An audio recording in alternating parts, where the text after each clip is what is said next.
안녕. 오늘도 재미있는 성경 이야기 들려줄게. 3권 4편 첫째 이야기, 여호와께 바침.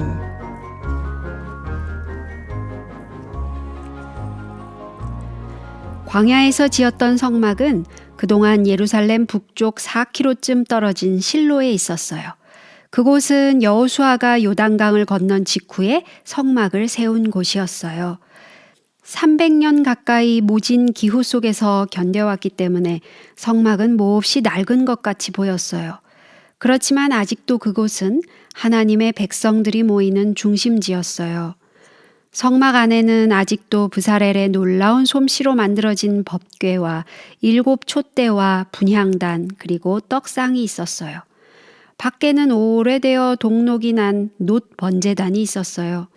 그 위에서는 방금 드린 희생제물에서 나는 연기가 모락모락 올라가고 있었어요. 그 당시의 대제사장은 엘리였어요. 그는 맨 처음 대제사장 직분을 맡았던 아론과 엘르아살과는 전혀 다른 매우 약한 사람이었어요. 버릇없는 그의 두 아들 홈니와 비느하스는 온갖 나쁜 짓을 다 저지르고 다녔어요.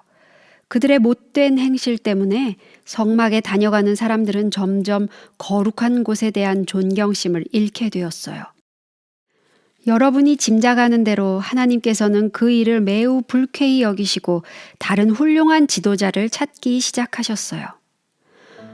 어느 날 엘리가 성막 문설주 곁 의자에 앉아 있을 때 이상한 행동을 하는 여자가 눈에 띄었어요. 그 여자는 얼굴을 찌푸리고 혼자 뭐라고 중얼거리는 것 같았어요. 엘리는 그 여자가 술에 취한 것이 틀림없다고 생각했어요. 성전 주위에서 그런 좋지 못한 행동을 하지 못하게 하려고 엘리는 그 여자에게 가서 크게 야단을 쳤어요. 그리고 술을 끊으라고 말했어요. 저는 술에 취한 것이 아닙니다.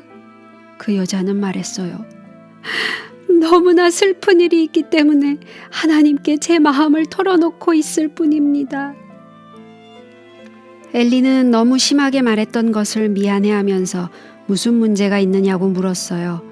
그때 한나는 사정을 털어놓았어요.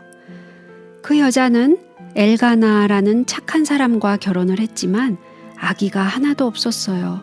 얼마나 아기를 갖고 싶었을까요? 다른 친구들은 아기가 많은데 자기는 하나도 낳지를 못한 것이에요. 세상은 참 불공평한 것 같았어요. 그는 울고 또 울고 더 이상 울 힘이 없을 때까지 울었어요. 남편은 아내를 달랬어요. 내가 10명의 아들보다 더 낫지 않소. 그러나 그는 자기 아내의 마음을 모두 이해할 수는 없었어요. 한나가 그렇게 오랫동안 기도를 했는데도 아무 소식이 없었어요. 그는 다시 한번 하나님께 아기를 달라고 간청하기 위하여 지금 성전에 온 것이었어요.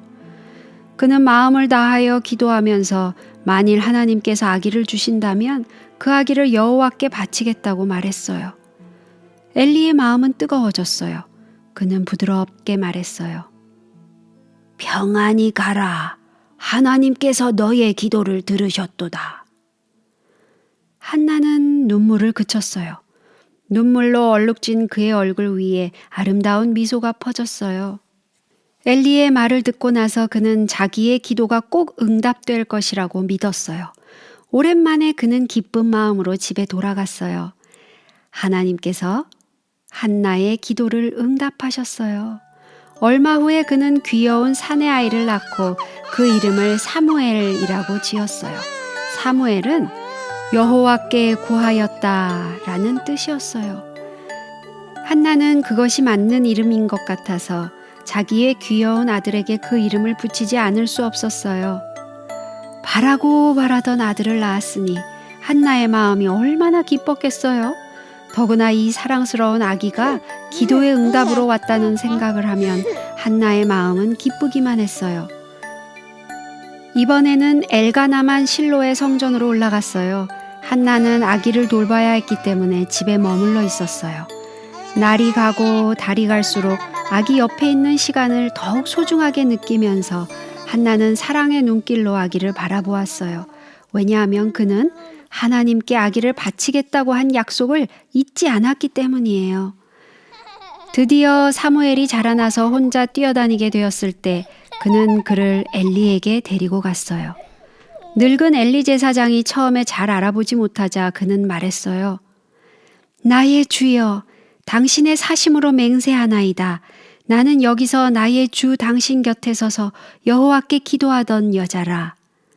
그때 한나는 엄마의 치맛자락을 꼭 잡고 있는 어린 사무엘을 가리키며 말했어요. 이 아이를 위하여 내가 기도하였나이다.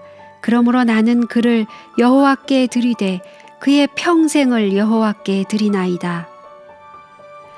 엘리는 너무 놀란 나머지 뒤로 주춤 물러섰어요.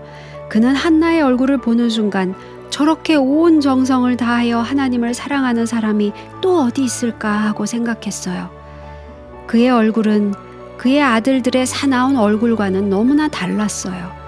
이스라엘 사람들이 이렇게 하나님을 사랑한다면, 그리고 이렇게 자녀들을 하나님께 바친다면 모든 것이 얼마나 달라지겠어요? 엘리 제사장은 경건한 마음으로 머리를 숙여 하나님께 경배했어요. 한나도 무릎을 꿇고 기도드렸어요. 내 마음이 여호와로 인하여 즐거워하나이다. 이는 내가 주의 구원을 인하여 기뻐함이니이다. 여호와와 같이 거룩하신 이가 없으시니 이는 주밖에 다른 이가 없고 우리 하나님 같은 반석도 없으심이니이다. 한나가 드린 기도는 전처럼 조용한 기도가 아니었어요. 모든 사람이 들을 수 있을 만큼 큰 소리로 그는 외쳤어요. 가난한 자를 진토에서 일으키시며 빈핍한 자를 거름더미에서 드사 귀족들과 함께 하시며 영광의 보좌를 차지하게 하는도다. 한나는 그 순간 공주가 된 듯한 기분이었어요. 그리고 자기의 귀한 아들 사무엘이 이제 하나님의 왕자가 되었다는 것을 마음 깊이 느꼈어요. 그는 사무엘을 영광의 주님께 진실로 영원히 바쳤던 거예요.